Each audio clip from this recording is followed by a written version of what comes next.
Halo teman-teman, kembali lagi kita akan membahas soal-soal kebidanan bagi teman-teman yang mungkin akan ikut ujian PTKK Kebidanan, SKB CPNS Kebidanan, atau UKOM Kebidanan. Kita mulai dari nomor 1. Seorang perempuan berumur 28 tahun, P1A0, datang ke PMB untuk ber-KB. Hasil anamnesisnya masih menyusui umur anak 7 bulan, tidak memiliki riwayat penyakit hipertensi. Ibu kandung menderita kanker ovarium dan berencana hamil 4 tahun kemudian.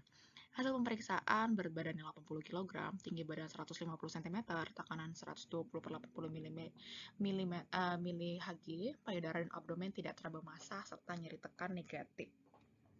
Metode kontrasepsi apa yang paling tepat pada kasus tersebut?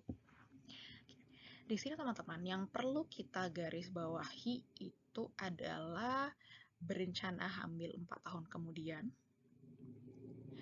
menyusui umur anak 7 bulan, gitu. Masih menyusui ya ibunya ya. Tidak memiliki riwayat hipertensi, tetap ibu kandungnya menderita kanker ovarium. Berat badannya 80, tinggi badannya 150 gitu. Berarti kita bisa simpulkan ibunya ini nggak ideal ya teman-teman ya, maksudnya udah mengarah ke gendut atau obes gitu. Tekanan darahnya normal, payudara dan abdomennya juga normal karena tidak teraba massa ataupun nyeri tekan gitu. Jadi metode kontrasepsi apa yang paling tepat pada kasus tersebut? Teman-teman, metode kontrasepsi itu kan ada yang hormonal sama yang non-hormonal gitu, ada yang jangka pendek sama yang ada jangka panjang, dan setiap metode kontrasepsi itu mempunyai kontraindikasi gitu. Jadi kita lihat option A, pil kombinasi. Pil kombinasi itu termasuk metode kontrasepsi jangka pendek, berarti tidak sesuai ya dengan kasus yang dimana ibunya berencana hamil 4 tahun kemudian. Suntik 3 bulan juga bukan termasuk kontrasepsi jangka panjang. Selain itu juga suntik 3 bulan ini dan pil kombinasi ini juga termasuk metode kontrasepsi hormonal, di mana itu kurang bagus bagi seseorang yang memiliki saudara atau ibu kandung yang menderita kanker ovarium gitu. Dan di sini juga berat badan si ibunya itu juga termasuk obes ya teman-teman gitu. AKDR ya, ini yang paling tepat. Karena apa? Yang pertama, ini jangka panjang gitu kan, dari 3 sampai 5 tahun.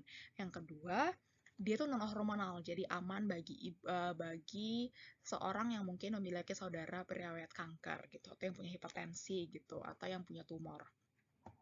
Implan juga nggak cocok ya teman-teman, memang jangka panjang tetapi hormonal. Kalau ada AKDR, kenapa kita harus pilih implan gitu, lebih cocok atau lebih baik AKDR.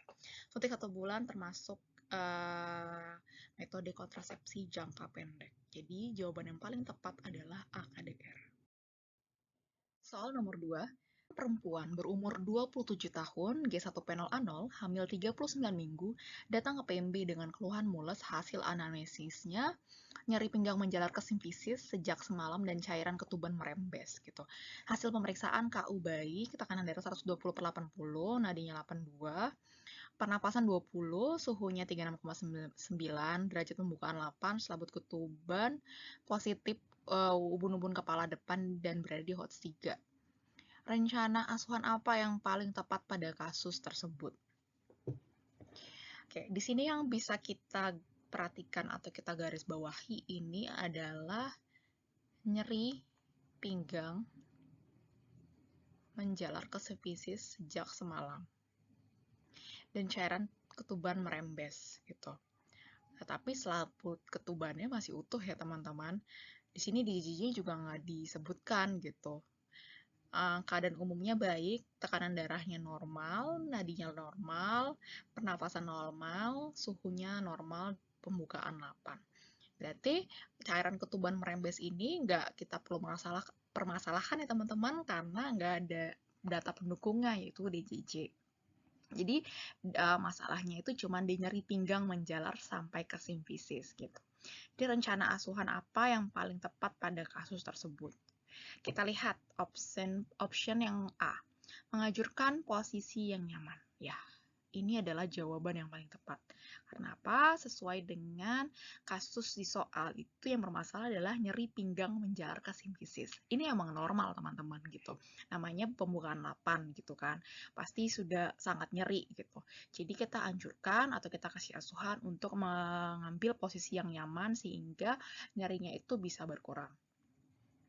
Mendampingi ibu benar, tetapi lebih tepatnya lagi jawabannya itu A gitu.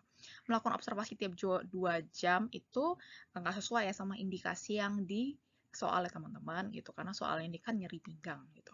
Memberikan hidrasi yang cukup juga nggak ada indikasi di soal ya. Memantau asupan nutrisi juga nggak ada indikasi di soal gitu. Jadi jawaban yang paling tepat A. Nomor 3, seorang perempuan membawa bayinya yang berumur 5 hari ke PMB untuk melakukan pemeriksaan lanjutan. Hasil anamnesisnya berat badan lahir 2.600 gram dan langsung menangis. Hasil pemeriksaan kaumnya baik, suhunya 36,5, berat badannya 2.500 gram dan bayi belum bisa menyusui karena puting susu ibunya datar. Penjelasan apa yang paling tepat diberikan pada kasus tersebut? Oke teman-teman, di sini yang bisa kita garis bawahi gitu atau kita perhatikan adalah bayinya ini ternyata belum bisa menyusui dikarenakan puting susu ibunya datar gitu. Kalau dari tengok lagi nggak ada yang masalah lagi ya teman-teman, cuman ini aja masalahnya gitu. Jadi penjelasan apa yang paling tepat diberikan pada kasus tersebut? Kita lihat opsi jawaban A, ASI eksklusif. Enggak mungkin bayinya bisa mendapatkan ASI eksklusif kalau bayinya sendiri aja belum bisa nyusu ya teman-teman ya. Berarti ini salah. Skin to skin contact. Ini nggak ada indikasi ya teman-teman, nggak sesuai dengan kasus di soal gitu. Fisiologi laktasi juga kurang tepat ya teman-teman ya gitu. Nggak sesuai sama kasus di soal. Cara menyusui yang tepat ya, ini adalah jawaban yang paling benar. Karena apa? Karena kalau misalnya ibunya puting susunya datar, itu ada posisi menyusui yang khusus teman-teman. Atau bisa juga pakai nipple shield, atau kita bisa perah dulu atau pompa ASI-nya gitu.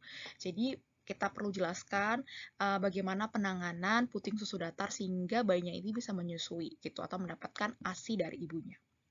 Yang E itu tanda-tanda bahaya bayi baru lahir. Berat badannya aman, suhunya aman, pernapasan juga aman ya teman-teman. Jadi ya salah. Jadi jawaban yang paling tepat itu adalah dodol. Soal nomor 4, seorang bayi laki-laki umur 4 bulan dibawa ibunya ke puskesmas dengan keluhan BAB 5-6 kali. Konsistensi fase cair dan berlendir, rewel serta gelisah. Hasil pemeriksaan kaumnya lemah, nadinya 162 kali per menit, pernapasan 70 kali per menit, suhunya 38,2 derajat Celcius, turgor kulit kembali lambat, berat badan 7,2 kg, sedangkan berat badan 2 minggu yang lalu 7,4 kg. Tindakan awal apa yang paling tepat dilakukan pada kasus tersebut? Di sini teman-teman, yang perlu kita perhatikan itu bayinya ini udah BAB 5-6 kali per hari gitu. Terus fesesnya juga cair berlendir. Kita lihat turgor kulitnya juga sudah lambat ya teman-teman gitu. Juga sudah mulai demam 38,2. Berat badannya turun gitu dari 7,2 kilo yang sekarang, sedangkan 2 minggu lalu itu 7,4 kg. Berarti udah ada penurunan berat badan ya teman-teman 0,2 kg gitu. Karena ini juga termasuk penting gitu. Jadi apa tindakan awal yang paling tepat pada kasus tersebut? Gini, kasus ini bisa dibilang dehidrasi ringan ke sedang ya teman-teman gitu. Jadi apa penanganan pada bayi yang mengalami dehidrasi ringan atau sedang? Kita lihat aja tabel yang di sampingnya teman-teman. Ini berdasarkan buku saku merah dari Kemenkes gitu. Penanganannya yaitu langsung dengan Oralit gitu, rehidrasi Oralit 400 sampai 700 mg per kilogram berat badan per 3 jam. Jadi jawabannya ya langsung deh teman-teman gitu.